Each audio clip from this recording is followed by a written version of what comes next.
G'day guys, thank you so much for tuning into Supercharged Mojo. Your ongoing support for the show sure means a heck of a lot. This is my conversation with Greg Elliott. Greg is an exercise physiologist and osteopath who specializes in HRV, which for those who don't know is heart rate variability. I didn't know much about this, but Greg has a really progressive take on heart rate variability, monitoring our heart rate, and using wearable technology. I learned a heck of a lot from this conversation, and I hope you guys get a kick out of it too. Let's get into it. What's a bit of your background, and how did that lead to where you are today, particularly with a focus around heart rate and heart health, call it? Yeah, so I grew up as an athlete. So I played many different sports and went to the U.S. for basketball. So I played college basketball down in Division II school in Pennsylvania. So I was always kind of an athlete and always interested in health and well-being and making sure that everyone around me supported, and we always kind of did this as families, as everyone's, trying to be healthy, you need healthy, and what are the right things to do. So I kind of grew up that with front of mind. I really started to get into some of the physiology when I got to school. Had a really big interest into exercise science, exercise physiology. Just obviously based on my background, I was very curious around that side of things. And originally I thought it would lead to more of a medical school, but I found a real big home and interest in regards to exercise as an intervention into that. And that's when I first kind of got introduced to a lot of the heart rate and heart rate variability type of measurement. My master's thesis was in various non-invasive ways of measuring heart function, primarily at the clinical level. How can we measure the function of the heart for people with heart failure, and mainly non-invasive ways? Because traditionally the way was either catheterization or ultrasound. There's many different ways that can happen, but we're trying to validate various methods. And I got introduced to heart rate variability, which was a newer concept for me, because we knew about heart rate, but I started to dive into heart rate variability a little bit more, and saw the power of this metric of how it can really guide people with various conditions to kind of help them understand themselves a little bit more, and the challenges of what we call healthy. We have the physical sense, but people ignore that psychological and social aspect of health, and heart rate variability was able to round out that picture. It's interesting because on the show so far, we've covered a lot of nutritional and dietary things, and kind of focusing on gut health and anxiety, but I haven't really touched on the heart as such with the guests. So essentially heart rate variability, I mean, I don't know, I know very little about it, but I'm guessing that it's just essentially monitoring the changes in your heartbeat relative to what's going on throughout the day, and being aware of it. Is that accurate? Yeah. So what we're finding to be of significant importance, and this has been kind of really predominant over the last kind of 10 years or so. Beforehand, clinically, it was well known in literature around this, but it's never been offered to the public due to the sensitivity of capturing this metric. And the reason why is we know heart rate is 60 beats per minute, 90 beats per minute, in all those areas. But what we found to be significantly more important is actually the frequency of which those beats occur, right? So you and I can have 60 beats per minute as our resting heart rate, right? Mine beats like a metronome, super consistent, almost every second on the second. And yours goes up and down, varies in like kind of like as you breathe in and breathe out, it goes up to 70, down to 50. But over that minute, you and I occur 60 beats. What we found through literature and through research is that you are in a healthier and happier state than I am. When it's fluctuating. We want more variability in the heart rate, which is very counterintuitive, because we think of health and well-being, you're like, well, we want a stable environment. We want everything to be consistent, routine, and organized. This is one of those physiological mechanisms that is opposite, and this is documented through all sorts of literature, through people that have heart disease, people that have better prognosis if they have more heart rate variability, people that are depressed have lower amounts of heart rate variability, people that have high levels of inflammation. So you talk about nutritional aspects, people that have high inflammatory markers will have lower heart rate variability, and so on. And so anything that seems to be stressing the body, and this is where heart rate variability comes in, it's a very sensitive biomarker when it comes to understanding, is our body in a fight or flight or stress state versus a rest and digest parasympathetic state. And so because of the accuracy that's needed to calculate this, it wasn't necessarily accessible to a lot of people in regards to consumer products, because it was such a sensitive metric. And I remember, before I got into osteopathy, I did a lot of ECGs, stress tests and things like that. And there was a lot of people that would come in and say, I was just walking or reading my book and my Fitbit said my heart rate was 200 beats a minute. Right? I'm like, in a relaxed having state. heart problems. I want to stress test to make sure everything's fine. And it comes to the fact, I'm like, can you please wear your Fitbit while we do the stress test so we can see what the metrics are? And it would say 140 on the ECG, and their Fitbit would be 190 to 200. Right? It's like, oh man, like if you can't even get heart rate, right, the amount of beats per minute, you're not going to get that sensitive marker of heart rate variability. The power of this metric is, I was looking through the literature of it truly is, in my sense, like a whole health biomarker. People that have poor dietary habits or overweight or obese have lower heart rate variability. People that have all sorts of chronic diseases physically, whether it's cancer, diabetes, have lower heart rate variability. People that suffer from depression, PTSD, people that identify as being lonely or having not a good amount of social support have lower heart rate variability.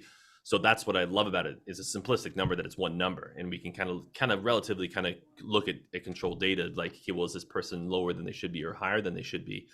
But then comes the difficulty of, okay, well, if it's not an ideal number based on demographically, we know we have to dissect all these different areas. It could be dietary related, it could be lack of or too much exercise, it could be poor sleep habits, it could be to the point of not managing stress well, or some sort of emotional regulation or interception, or lack of purpose or self-acceptance. It could be to the fact that I don't have a good social support. It could be any of these areas, which makes it very confusing in order to be able to understand, like, well, how do I best improve this? And we gotta kind of look at holistically from the individual and apply it. But what's great is the feedback of, if you change your diet, if you change your exercise, if you start doing meditation or mindfulness, or start to be able to get out more social, you can determine, hey, is this intervention that I'm doing actually beneficial? It's a great immediate feedback tool, because sometimes with dietary stuff or nutritional, you may have to wait months or years on end to determine, like, hey, like blood tests or any kind of DNA testing, whatever it may be, is this working? It takes a little bit of time, and a lot of people will fall off the plan before then. This is more that immediate impact, and I know that every single day I have a reference point of, however I measure it, that, hey, is what I'm doing actually benefiting my body? The counterintuitive thing is really fascinating, because a lot of this progressive approach to medicine is revealing this counterintuitive stuff, like breaking the rules of what we already know. So there's this concept of the heart having this variation is really genuinely fascinating to me. And just from my own experience, like I was surfing once, and I'm 90% sure, like a shark came under my surfboard and tapped its nose. There was some thudding on the underside of the board, and me and my buddy just swam to the shore as fast as we could. My concern wasn't so much the shark. I literally thought my heart was going to explode because the adrenaline was pumping so hard. But I think in that moment I realized that like, there probably wasn't a reason to fear the heart. It could take that amount of like variability, as you're saying. So yeah, it was just a counterintuitive thing. You got to keep your heart rate down in tense situations. Totally.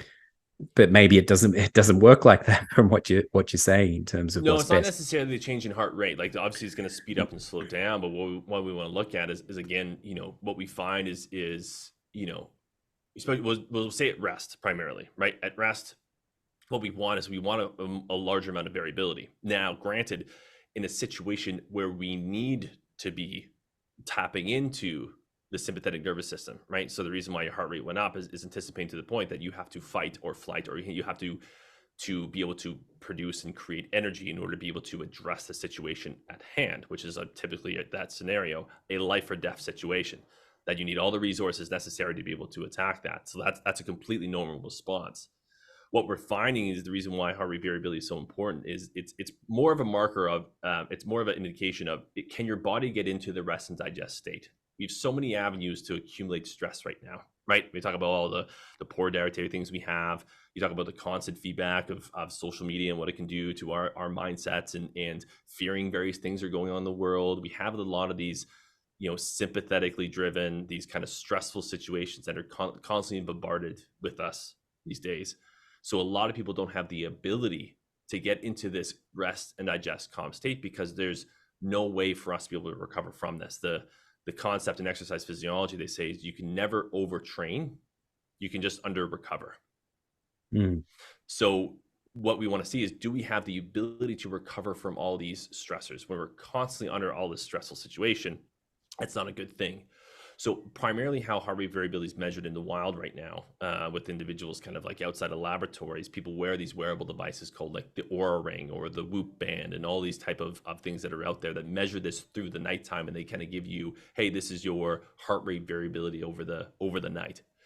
What we want to be able to see is that number to be in a relatively higher number, because that should be a time where you are in rest and digest and relaxing. And when you can't be in that state, or you don't have the ability to be into that state, it is a poor health prognosis going forward.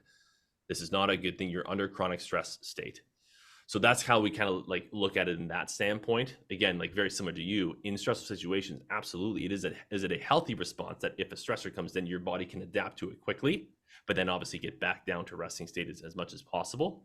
But it's our ability to get back into that resting state is what we find to be significantly important for us to be that we can actually deal with our environment. We can deal with all these stresses that are in front of us, whether it's financial, whether it's we're trying to fight off a various pathogen that we've been exposed to, or we had a few drinks, or went to have ate a whole pizza, whatever necessarily may be. There's various stresses for our body. Can we actually deal with those stressors and then come back to a healthy, stable environment? And that's where heart rate variability is primarily used. So the higher the number, the better.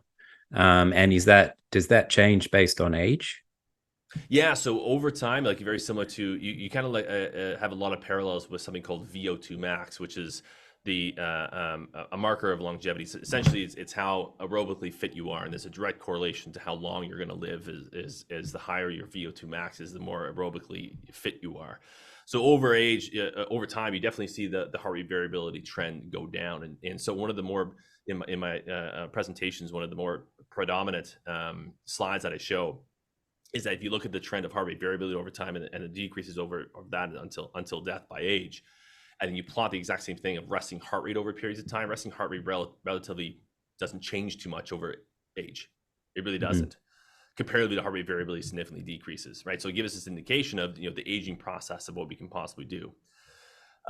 So overall, yes, the higher the better, right? And if we have poor health habits, if we have poor genetics, if we have poor different things, it's going to decrease this value over time, and it'll continue to decrease from there. What my job is, what I've done over the last decade, is take people's heart rate variability, improve it to as much as we possibly can, and try to sustain that value over that periods of time, to assure that our body's getting into that rest and digest and give it the best chance to be able to thrive in what they're doing, to making sure that they live a long and healthy life. We don't necessarily have too much data to the point of saying that if we improve someone's heart rate variability over that it translates to over super health outcomes are significantly improved. My theory is the fact that yes, it is, because if we look at people in demographic control, we start to see these alterations in heart rate variability. So none of these longitudinal studies have necessarily come in for many different reasons as to why, but things are starting to be able to look at these things as these interventions, whether it's exercise, whether nutritional changes, whether it's sleep changes, start to look at these long-term trends as heart rate variability, that if we can improve it and keep it high, it will translate over to into better health outcomes. This might be a strange analogy, but it seems almost similar to maybe emotions in a way, in that if somebody is very restrained and not sort of up and down, it might be that there's a tendency to like bottling things up. But actually, when we express, when we're not just trying to show a steady state of mood all the time, we express our ups and downs, which are natural.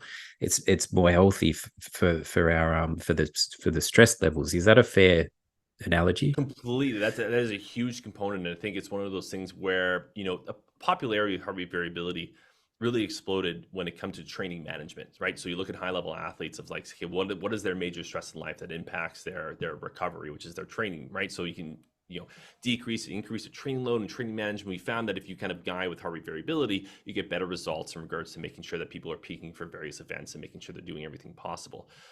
What's highly neglected right now in majority of the population that looks at heart rate variability is exactly what you're saying, is the emotional component of it all. And it's the short-term strategy sometimes for emotions, right? And I use example as an athlete, like I can go through, also I can fail an exam, I can have a fight with a girlfriend at the time, I can have a fight with family members, all that type of stuff, but I have to go into that game, perform at the very highest level and ignore everything that's going on, or my performance is going to suffer, as like I need to be able to control that and be in kind of a normal state. So short term, great strategy in order to that stuff, but as you know, long term, not good. You're Unravels. bottling everything inside. You don't get to express this. You ruminate the problem. You magnify the problem into everything that's going on. Your thought awareness is all over the map, and it's not present in reality. And you start to be able to hold on to these things, and it's constantly fighting at you.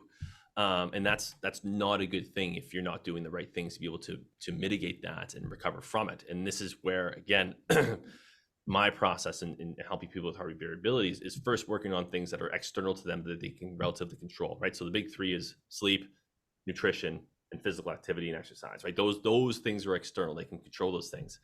Once they kind of have those houses in order, we start to be able to address very much like what you're saying when we talk about the self-acceptance, right? Or do they feel safe? Do they feel, do they have, anything that's causing anxiety or stress, and start to go with things that are more internal after that, which takes a little bit longer, a little more self-discovery, because it depends on the awareness of the individual. Like, are they holding things inside? Are they very expressive into what's going on? And maybe that's a problem, like those kind of the pendulum. Like it's good to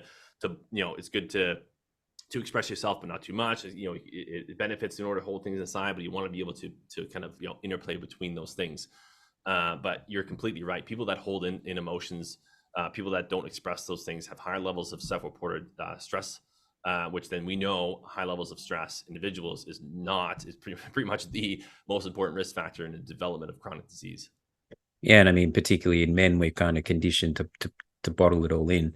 Have to, yeah. Just again from experience, I had some anxiety when I was young, and I remember being really surprised because anxiety was kind of so visceral, and I thought there was something wrong with me physically and all that. But then when I got on the treadmill and was tested, like I was actually really fit. Mm-hmm. And it's exactly what you're saying. It's like, well, how come I'm quite okay, like pounding the treadmill, but there's all this stuff going on, and it was all anxiety related. Absolutely. It's a lot of people aren't self-aware of that, right? We're bombarded with the information, and especially with men, sometimes you kind of have to put your head down. And I really, I truly believe sometimes you hear these individuals that, like very similar to yourself, are physically fit. They try to eat well, but they have high pressure stakes jobs, right? They might not sleep or recover appropriately. They have to travel, or they have to have late night meetings, and it's constantly in their mind, and it's waking them up. So they have disrupted sleep. As because of it, they lose touch with friends, and maybe have a difficult home life and things like that. And all of a sudden there's a heart attack that came out of nowhere, right, for this individual. And it's just like, well, no, I really don't think these things come out of nowhere. There's some things that people can do and be super healthy in, but there's so many areas of the development of chronic disease and the quality of life that you necessarily need that comprise what health actually is, that aren't necessarily measured. That's kind of being masked by these other areas of saying, oh, I'm okay in these areas of my life, so I'm healthy, right? And that never is the complete picture. And so this is where I found the value of heart rate variability, because we've had fit individuals and people that relatively eat healthy, that are in the lowest, in the low 10% of their demographically matched age group. And it's like, well, what's going on? And we got to kind of, you're doing, from the biological or physiological things, you're doing 90% of it absolutely perfect. Okay, great. But we have to, when we do the assessments of the psychological and the social aspects of well-being, it's like we have major red flags into there, whether, we don't have you self-reported high levels of stress, you have low emotional intelligence and emotional regulation, your interoception or your mind-body connection is completely altered.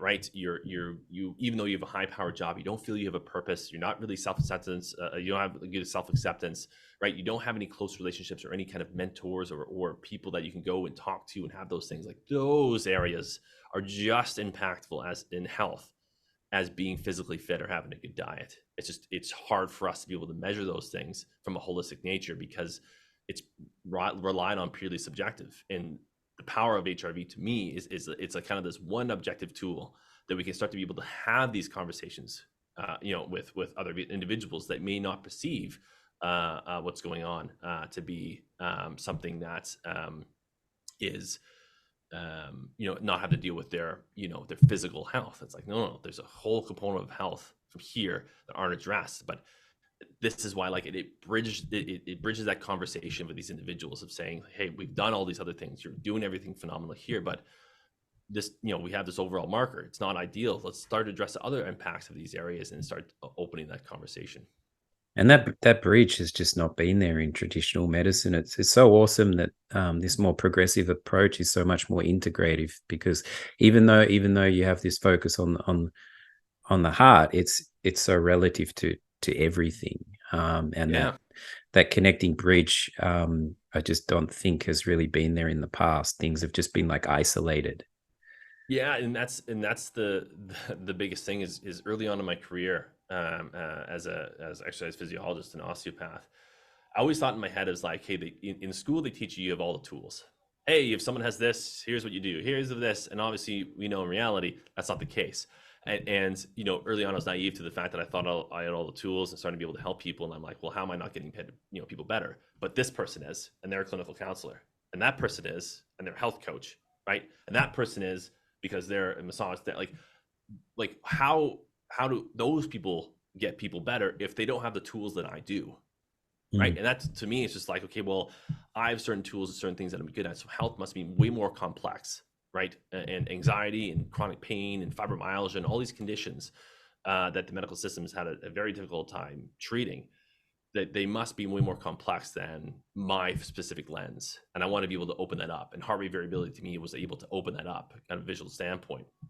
And every time with my initial consultations with people, I always say to them with my assessment, like I'll ask a lot of questions, right? I'm like, my main job right now is to assess you, so I know exactly what I need to be able to do. And I want to make sure you're in the right room, right? We have a clinic here that has, naturopaths and massage therapists, physiotherapists, like many different type of practitioners in here that all have great tools, especially ones that I don't have. And based on what I want to be able to find is do I have the tools that are right for this specific person that's in front of me, right? If not, I need to be able to get them to the right individual or the right type of intervention possible.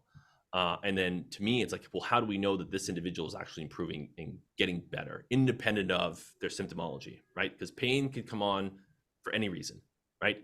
You've seen it sometimes. You watch a movie and you see somebody get cut with a saw. You're like, and you kind of like grab your body and you're kind of like, I can kind of feel it. Or we know how pain's very, very tricky. So how do we know these people are actually progressing? And this is where HRV has kind of that thing. If I send it to a naturopath or a dietitian, whatever it may be, and they make nutritional changes, how do I know that their interventions are working, independent of, do I agree with them or not? Are we actually getting results in the individual? And this is where HRV comes in for me, as this kind of overall marker of we're making the right progress for this person. So these wearable devices, they essentially do the same thing. I mean, I'm sure there's different brands and things like you say, but what do you recommend in terms of those? Great question. Yeah. So I mean, there's way more wearables on the market than when I first started. When I first started measuring heart rate variability, people had to have a mobile application and had to wear a heart rate strap, and they opened the app, they had to press the go button and do their heart rate variability. And now we can get these kind of like high level nocturnal measurements from these wearable devices. And so there's many that are out there. I'm a person that I'm more about data quality and the level of information coming back than about the sexiness of the product or what it can necessarily do. Like give you an example. I'm not a big fan of things that calculate biological age. And the reason why is because I don't know what's in that. What components comprises biological age and exactly how much. You get these algorithms where you're kind of like, I don't know what gets in the algorithm, so I don't know how to action this. If it says you're 10 years older than you should be, It doesn't tell me what to do about it, right? Because I don't have a metric that tells me that this is what I like. There's no system in place that can really, because again, it's a business and I understand that. So there's some companies out there that are more about the business aspect and the sexiness and this kind of thing, and not necessarily providing practitioners like myself kind of any kind of information that I'm like, well, I know how to action this now, right? So there's 3 companies that I have no direct affiliation with or no benefit. There's no conflict of interest here from that standpoint. But there's 3 companies, and it all depends in many different areas. And I'll kind of explain as to why you would choose each one. So in no order, one of the top ones for me is a company called Oura Ring. They're out of Finland. Company. They've been around for a very long period of time, and they're a ring-based wearable product. What they do is they publish all the research. You can get all their raw data. They have great access to their information and all those things. So they really try to be the gold standard when it comes to the metrics that are coming out of their advice, right? So they're probably one of the more popular ones that are out there for the people that know wearables. It's a ring-based. You actually got one on. You can take a look at it. It's a small little ring-based wearable. No, nothing on it, but it's got little sensors on the inside that you can measure. It does your heart rate, does your sleep, does your activity levels, all those type of things, which is great.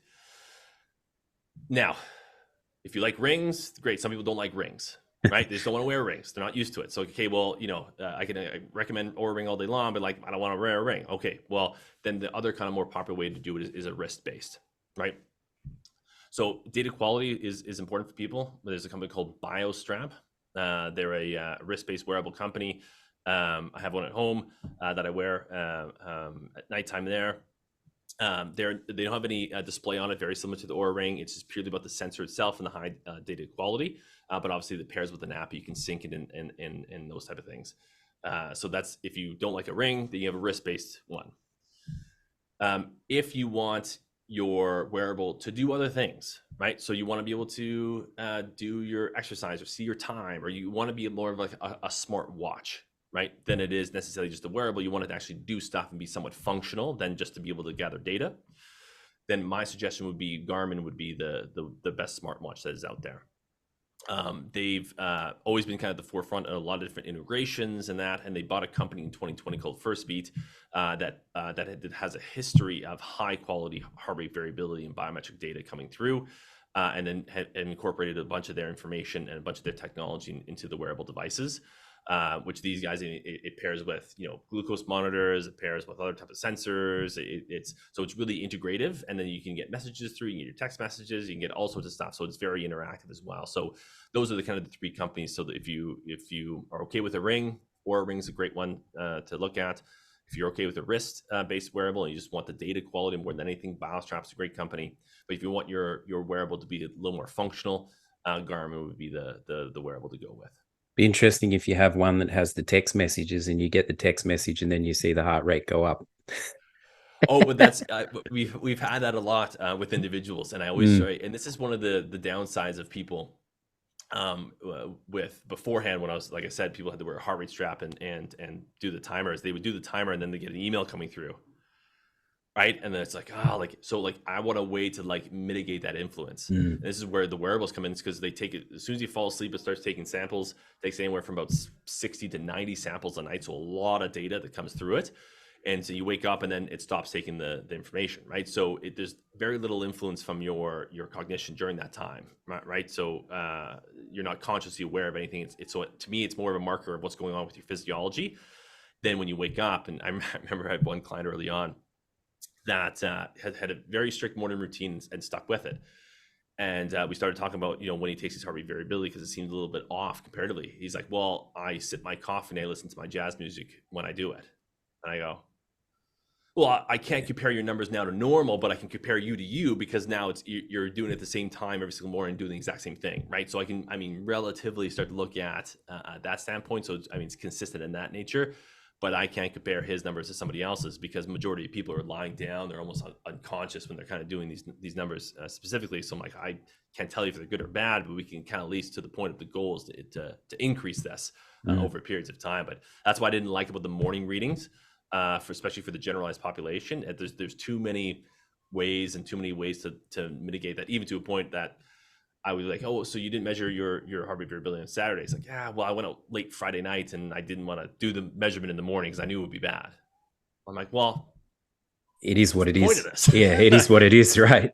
Well, the point is to show when you do have a Mm. late night and have alcohol or about that, and you go get a couple pizzas and you go to sleep at like 3 o'clock in the morning, what that actually does to your body, what is the actual numbers coming through? And so So people that just the awareness comes, and then you can make change adjustment. exactly right. And so that's been a big game changer with people with these wearables, is that when they have no control over that and they see what 2 or 3 drinks can actually do, or if they have a change in their sleep routine or that type of stuff, or travel, they can see the impact of that data that it has on them. And they go, oh, now I'm aware, which, we know is a gigantic, intervention in itself, as just being aware of Mhm. your actions and your behaviors of what's going on. If you're unaware of it. And so that feedback has always been highly valuable for people, even to a point where we have one client that was a on and off alcoholic for 30 years, and it's now almost been an entire year, the longest she's ever been without having a drink, after seeing the impact that HRV has Mm. when she drinks. Well, I mean, that's an example of the benefit right there. If it's helping people make change, like such a useful tool. Are they really pricey? I mean, listeners can look them up, but do they vary a lot in price? Are they expensive? Yeah, so it's becoming more and more accessible. I mean, back in the day when people were first doing this, I have a coworker here that worked at a sports institute, and with one of the countries, working with a bunch of Olympians, and they had a company come in and says, "Oh, we can measure HRV." It was in the morning and that type of stuff, and the just the system itself, the software and the system be able to measure it was $30,000, Mm. independent of all the other Wow. stuff that needs to be involved, right? So just the setup fee was like 30 grand. He's like, well, that's crazy. Now these wearables, I think the Oura Ring is around about $300 US. Garmin's are can be upwards of $1,000. The BioStrap, I think, is in the neighborhood of about $400 to $500. But you're getting players like Fitbit that are coming into this. You're getting Apple Watch is starting to get into. So you're getting a lot more competition out there as the data quality gets better. So I think even for the $100 Fitbit, now it measures heart rate variability. Now I haven't necessarily tested the accuracy of it all, but at least now it's starting to get that technology, and the awareness is starting to come in cheaper and cheaper and cheaper and cheaper, even to a point that if you don't want to get a wearable and you do want to go say, hey, I just want to be able to measure it and see, and maybe do it every morning, there's free, if not very inexpensive, like $10 for apps if you have a heart rate strap, or even your finger on the phone, you can actually measure your heart rate variability if you want to be able to start there and start to be able to look at it. Yeah, I guess it's like getting used to the process in some way, and then finding your way forward. Exactly. Yeah, no, just once. Again, just I had a dietary issue, and I took some kind, I can't remember what it was, but I took some kind of root tablet, and I thought because it was like a natural root. And then I was in Spain, and my heart started like palpitating all the time, and I was taking too many of these things, and I think I naively thought that because they were natural, like they couldn't have that effect. But then I read the guidelines properly, and it sounds ridiculous saying it, but yeah, then I read it, and it was like, this can literally knock your heartbeat out of rhythm. Mm. So of course I stopped, and it got back into its normal rhythm. It just sprung to mind because I was kind of amazed. I was kind of surprised that this natural thing could do that to my heart. Well, and that's the thing is I always explain to people, because of interventions, right? We have an idea of what works and what doesn't work for a vast majority of the population. I kind of use the example of I did I started to go through a cold contrast type of intervention, right? So looking at I think I was doing the cold showers at the time, and everyone was saying there's benefits. So I tested out myself. I don't like to do things and kind of wholeheartedly just do it and power through it.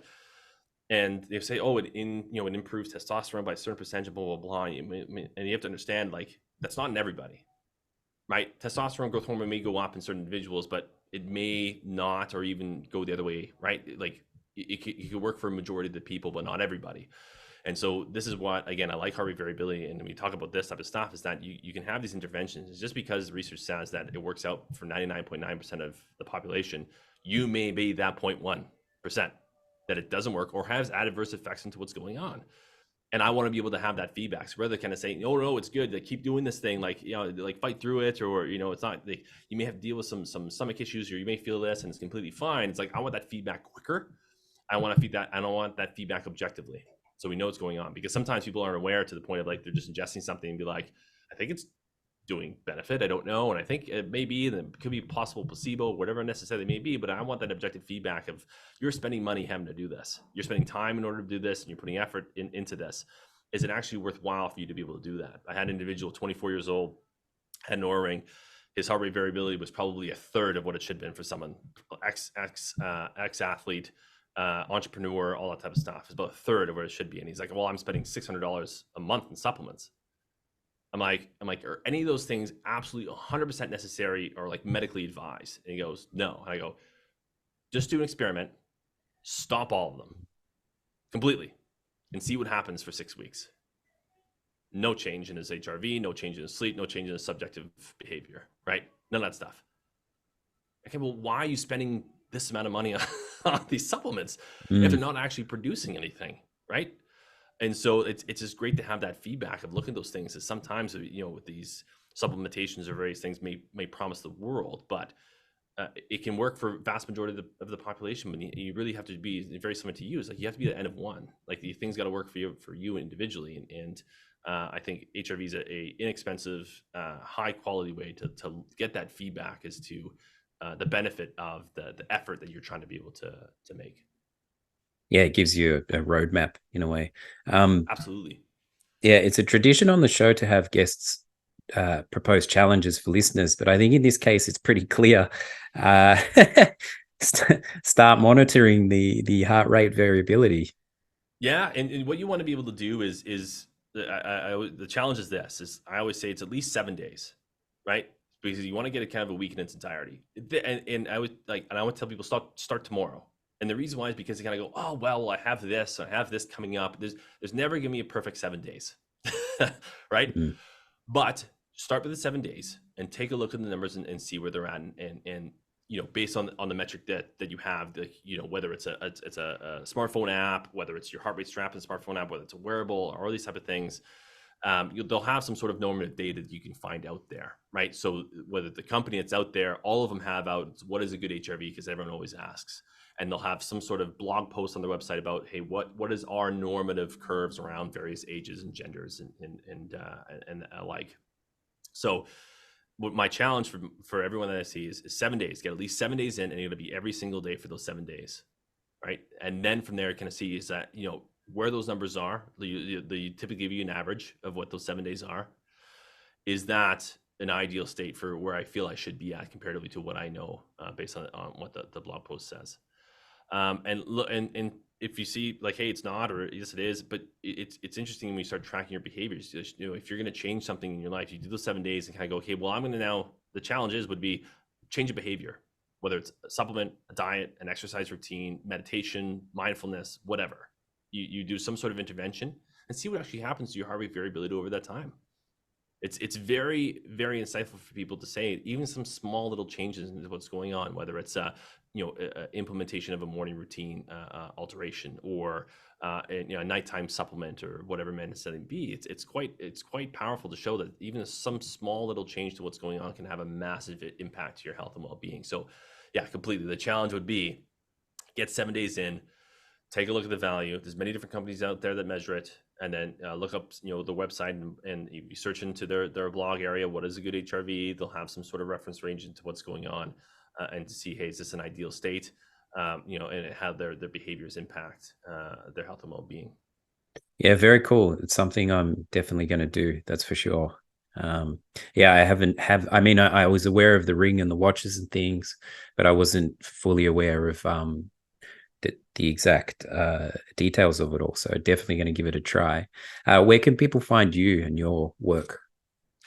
Yeah, so many different areas. I have my own kind of personal website, which is gregelliott.ca. You can take a look at some of the stuff that I have there. I'm updating it regularly now.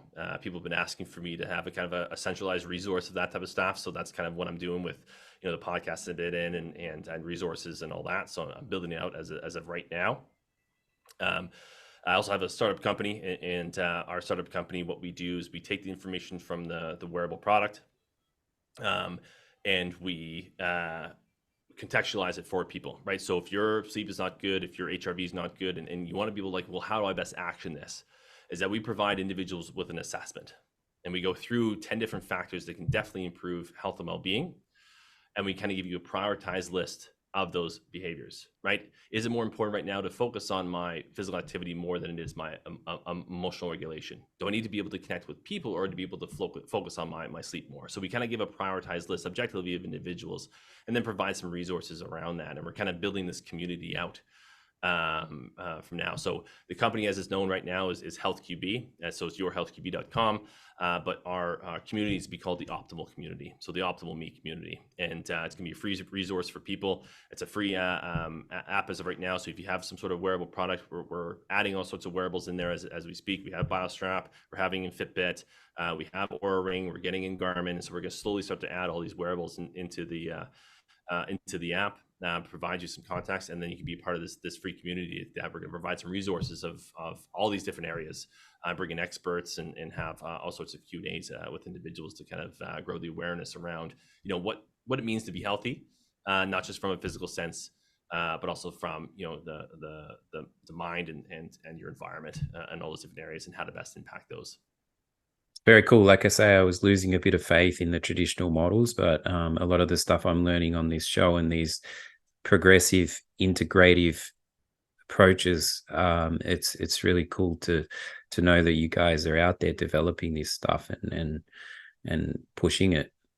Yeah, the wave has started. It's going to take a lot of effort, but people are starting to be significantly more vocal on the limitations. And I think with the biggest alteration is the fact that it's now the medical community is starting to talk up about it, right? You said the Pierre Atitas and the Mark Hymans, they're starting to understand the complexities of the human being, and to be able to, we have to look at health a different way, and they're starting to be able to promote this. So not only was it coming from external, from people, whether it's from chiropractors or osteopaths or psychologists, but now it's coming absolutely within the medical community itself. They understand their limitations and where things need to be able to go. So the wave has started. It's going to take a while to get into the public domain, but definitely everything is pushing in this way, where it's more about prevention. It's more about holistic. It's more about understanding of, we shouldn't just wait till someone has a major problem before we start to intervene. And what are those warning signs from truly a biopsychosocial perspective, so we can make sure that people live long, healthier lives before it's too late. No, I really appreciate your time and your expertise. It's been really educational, insightful for me. So I'm sure it will be for the listeners too. Yeah, and thank you so much. I mean, being able to bring people on and educate your listeners from many different areas, it's a big undertaking, and it's sometimes it's a big learning curve for people as they get different areas and conflicting information. But obviously, the quality of guests that you have on your show is quite high, and so the listeners are getting the right information and great information to make kind of really positive changes, not only to their physical health but their mental health as well. Yeah, definitely. No, definitely. It's awesome. Thank you so much, Greg. I appreciate it. My pleasure. Anytime.